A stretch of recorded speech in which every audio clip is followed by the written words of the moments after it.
Hello everyone, welcome back to the channel. In today's quick video, I'm going to show you how to easily reset your KitchenAid fridge.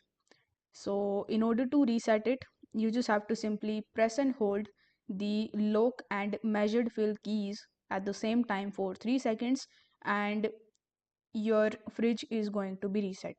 So if this method doesn't work for you, then what you can do is you can simply come to the official website of KitchenAid, and over here you just have to simply try to find the contact us page.